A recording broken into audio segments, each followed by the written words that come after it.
The story starts on K43, where Chewbacca and 3PO encountered the Kakrans, a species of sentient rock-based life forms, something that was unimaginable before, and this was never prior discovered by no one who charted the unknown maps throughout the galaxy. Because of this, the Rebel Alliance sent Chewbacca and C3PO to this planet armed with proton detonators. They were planning to lure Imperial Star Destroyers to the planet K43 and exploit the planet's instability in order to destroy it and take down the Empire together with the planet. However, immediately upon their arrival, 3PO and Chewbacca discovered something unimaginable, that K43 was not uninhabited as they thought previously. The Kakrans wasted no time in introducing themselves, at first looking frightening, but later it was discovered to have been an organized species, much like the humans' hierarchy. In a sudden turn of events, however, the Kakrans took a lot of interest in C3PO, as both Chewbacca and 3PO were running away from the Empire and its Star Destroyer. The rock species took C3PO underneath the planet, into the caverns of what was revealed to have been the sanctuary of their elders. While Chewbacca was running away from TIE fighters on the surface, 3PO was now talking with the Kakran elders. Versed in millions upon millions of languages, it wasn't hard for 3PO to communicate easily with the elders. They greeted the stranger, introduced themselves as the elders of Kakra. When 3PO introduced himself, the elders became wary. 3PO was not out of stone, however, he was not of flesh. With this, 3PO went on to explain that he was a droid made out of metal, in what the elders called the golden ore. Becoming very fond of 3PO, later on, the elders started calling 3PO Brother Ore. At this moment, sensing the danger, the elders wanted to speak with those of flesh, meaning the humans, and 3PO would be the intermediary. Upon learning their good intentions, 3PO now desperately wanted to halt this mission by any means necessary and communicated with Chewbacca to stop the detonation of the bombs. Right in the nick of time, and as 3PO was talking with Chewbacca, the Empire had come. Darth Vader was now present, and he was offering an alliance to the elders of Kakra. Vader approached the elders, and the officer turned to 3PO adamantly, questioning 3PO about his delay. What is he waiting for? He needs to tell those rocks what Lord Vader was saying. Vader didn't even take a look at 3PO at this moment. He didn't even recognize that it was his own creation, partly due to the fact that at that moment 3PO was slightly modified with two silver legs and not adorned in entire gold color. 3PO, understanding what he's about to embark on, took the comlink and secretly turned it on. He approached Darth Vader. Meanwhile, Chewbacca was listening to the entire thing. Shortly afterwards, we see the elders communicating in their own Kakran language, in which Vader stood still, waiting for 3PO to translate. The protocol droid informed Vader that the Stone Elders withdrew to consult amongst each other about the alliance, making them feel at home. However, Vader was not interested in pleasantries, but was more so interested in these stone sentient creatures and demanded to know more about them.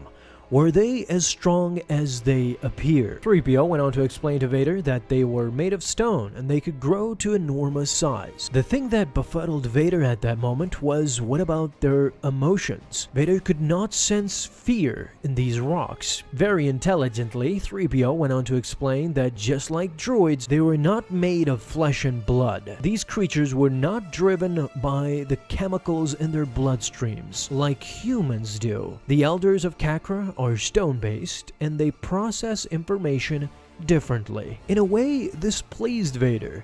Just like droids, these rocks were free of emotions, something that brings humans down, according to Vader. But sticking to his true nature as a Sith Lord, Vader, just like droids, wanted these rocks to be reprogrammed into servitude to a new master.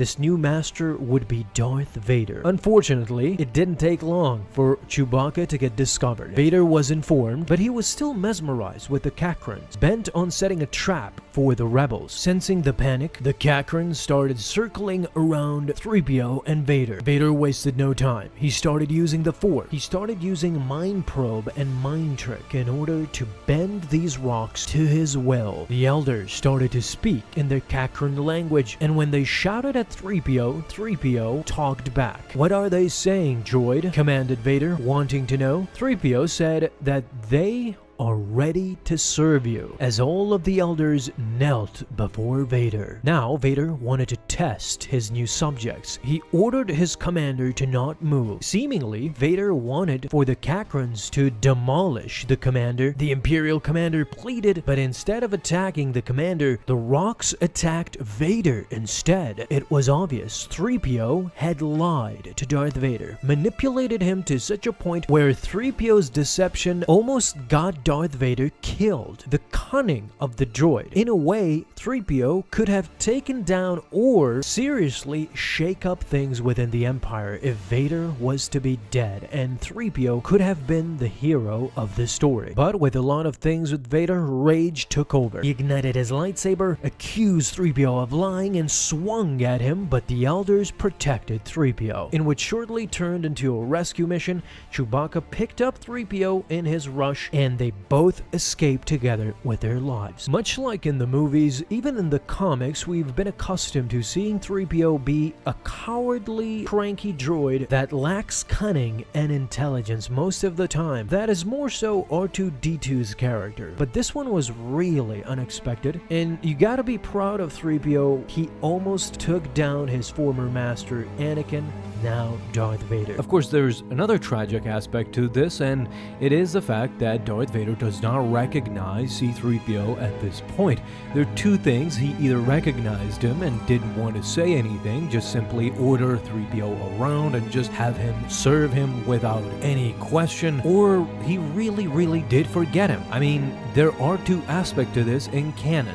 First of all, you have comics like this where 3PO is not only once, but there's another instance where Vader sees a protocol droid resembling 3PO that is actually 3PO and doesn't feel or say anything. He actually orders it to be destroyed without any emotion. Now there's this instance here in this comic version, and then it's in Empire Strikes Back where 3PO is hanging on the back of Chewbacca, and Darth Vader doesn't say a thing considering that he actually brought it to life. He was the kid on Tatooine that actually built him. But at this point, I don't think it actually matters. Vader doesn't even, concern himself with this aspect, because there is a Legends comic that actually shows how Vader was reminiscent of his childhood when he first saw 3PO disassembled in Cloud City. This is prior to the events where we see him pursue Luke on Bespin. The Legends comic shows that not only Darth Vader recognized C3PO, but also had a fond memory, rose-colored glasses moment. So it's pretty